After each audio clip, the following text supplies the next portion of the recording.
Hello everyone, this is AndresRestart, and today we are talking all about Xenoblade Chronicles. A lot of it has to do with Xenoblade Chronicles X Definitive Edition, which is coming out March of next year, but it also has to do with the overall future of the series. There's some actual official news that we've gotten that's given us a bit more tidbits about Xenoblade Chronicles X that will help us to further theorize on what exactly is going on with this game and the new story elements that were promised, which appear to include an actual whole new epilogue campaign, which we'll be getting more into. But also we're seeing from a leaker that they've gone even more things right, and they've been talking about Xenoblade for a little bit as well, and they're now talking about the future of Xenoblade, and I think it's actually extremely exciting for pretty much all Xenoblade fans, for a variety of reasons, and so that's what I want to get into today.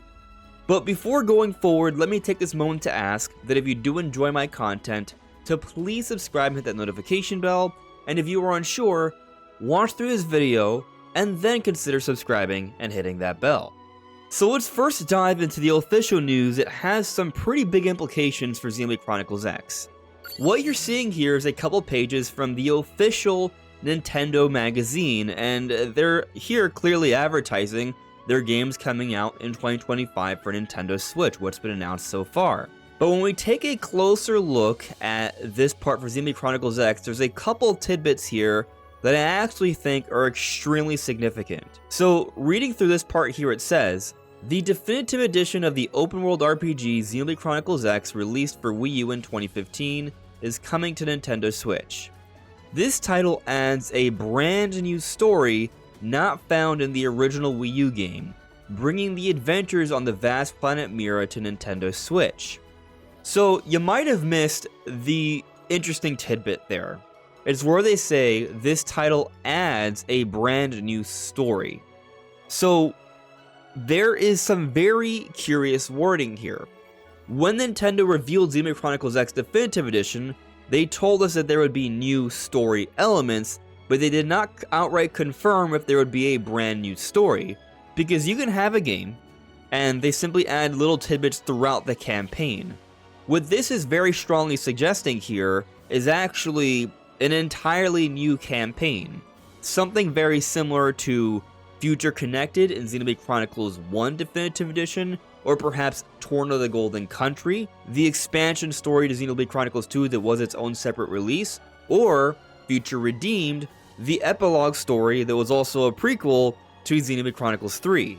So we've already seen expansion campaigns like this before from Xenoblade, and so it's probably a pretty easy prediction to make that we would get one for Xenoblade Chronicles X, but Nintendo had not confirmed that until seemingly now. And so that's great to hear. I want to see a new story, potentially in a new area, as all the other expansion stories were for prior Xenoblade games. And that's going to be fun. That's going to be just totally straight new content to enjoy, even if you played Xenoblade Chronicles X back in 2015. Although it's been so long, I'm still totally happy to re-experience the game on my Switch. Or maybe Switch 2, but we'll see how that pans out later down the road. But this magazine actually has another interesting tidbit here that you might also miss very easily. So, looking at the top here, it says, on this planet where they have arrived, the stories of humanity intersect.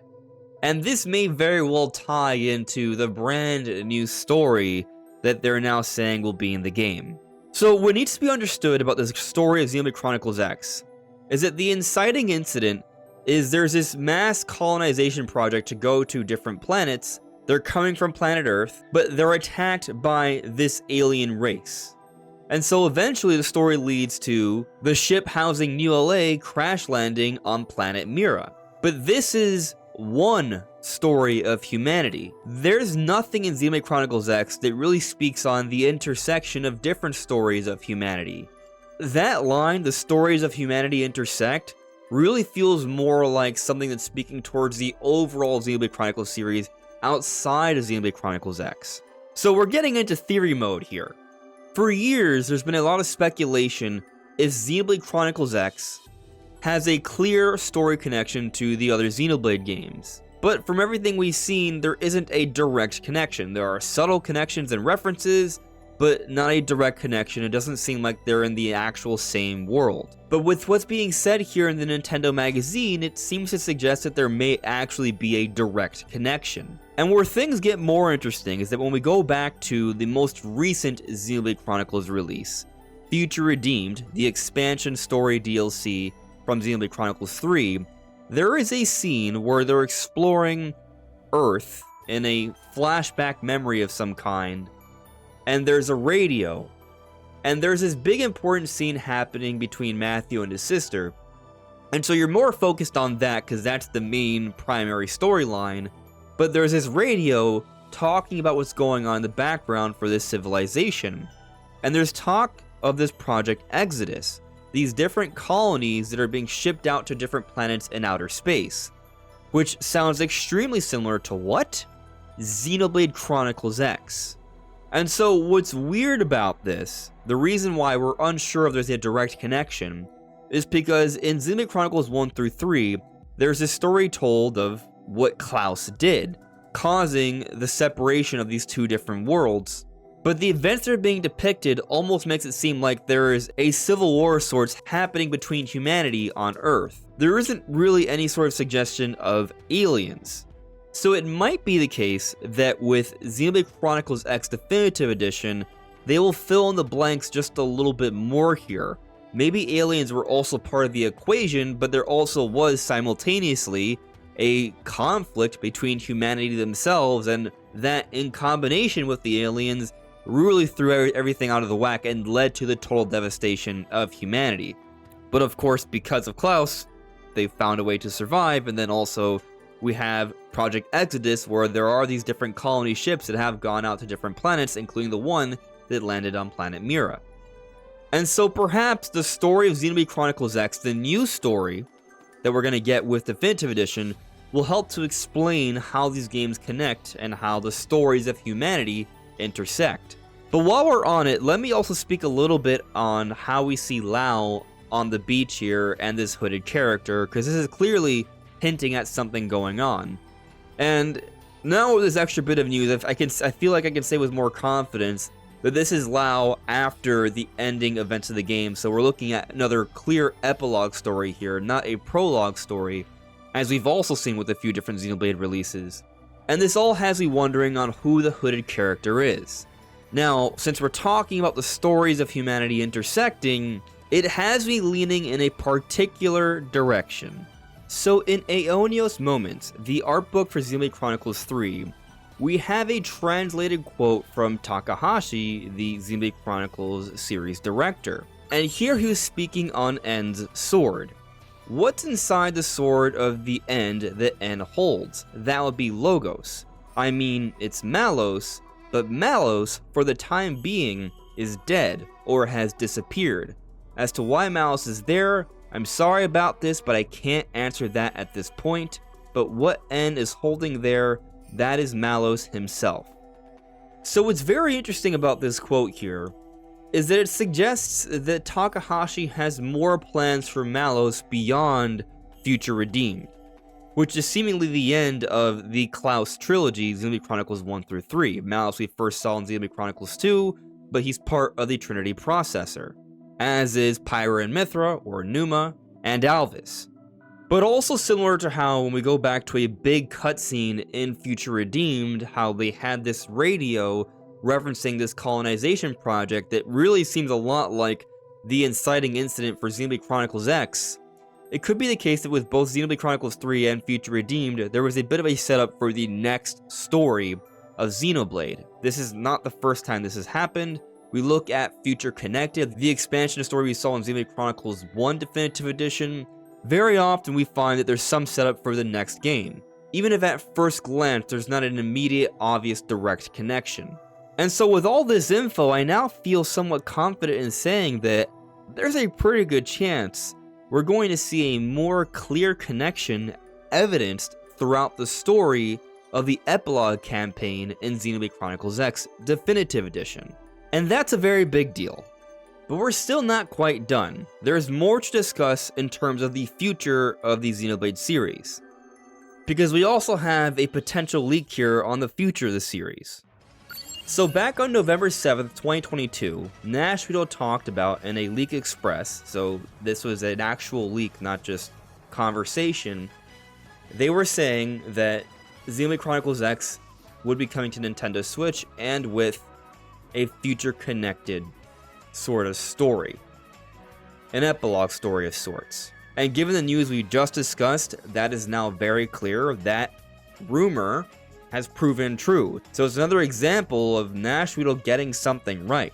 And I always hear about people saying, oh, Nashville doesn't have a great track record. And fact of the matter is, in the past, during the pandemic period of time, there were things that Nashville said that did not pan out. But since then, they've been pretty good. So I've been kind of leaning in the direction of, hey, they heard some things back then, but due to the pandemic, there was a lot of shifts and changes, and they weren't totally right. And perhaps since then, they've also gotten better at detailing their information, but they've been continuously getting more and more things right since.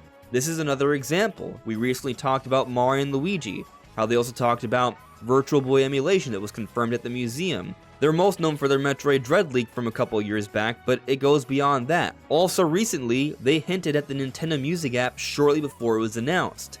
So I think there's a piling up of evidence here where they've shown to be pretty accurate. And something else I'm just going to mention, this person has never talked about a Switch 2 reveal time, which no one has been able to really pinpoint. Likely because no one really knows. Or at least over the last couple of months, not many people have really known, but maybe soon we'll start to hear something on that. But that's not really relevant to today's conversation. What I want to get into is that Nashville is now saying something else in regards to the future of the Xenoblade Chronicles series. Leak Express. Xenoblade will arrive in an animated series format. It would have links to video games, but it would be totally independent. The production is developed by Nintendo itself and could be destined for its own streaming platform, which we have already talked about. So we know Nintendo has this new separate studio, Nintendo Pictures. Perhaps this could be one of the first big projects we see come out of Nintendo Pictures, an animated series of Xenoblade Chronicles. If you've played the Xenoblade Chronicles games, they essentially feel like playing an anime. And that's awesome. I love anime. There are fantastic stories with anime. And I actually think if this proves to be true, that this could be huge for the series. Xenoblade is a relatively successful series for Nintendo. The sales hover somewhere between 1.5 to 3 million per game, which is pretty good. It means that we'll continue to see games like this, very similar to Fire Emblem. But there may be an even greater level of potential for Xenoblade. Xenoblade has been one of the series that has grown throughout the Switch era, and Nintendo may be looking to push this even further with the animated series. An animated series can help Xenoblade reach a much wider audience. People will watch the anime and then come back to play the different Xenoblade games. But I also think specifically with Xenoblade Chronicles X, that's also going to see a big jump.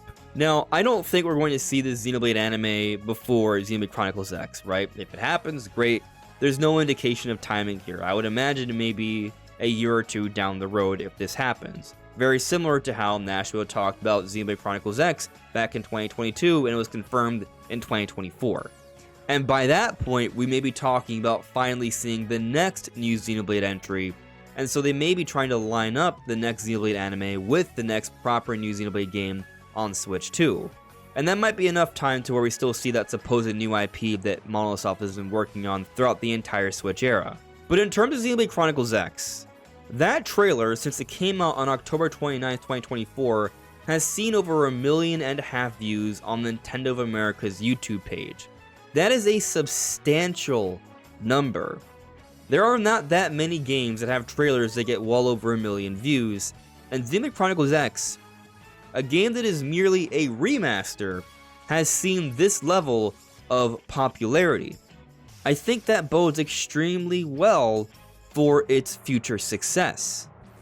For comparison, the initial announcement of Xenoblade Chronicles 3 just got 1.4 million views. And with Xenoblade Chronicles X coming out in March to close Nintendo's fiscal year, that's typically a month that Nintendo uses for games that sell pretty strong.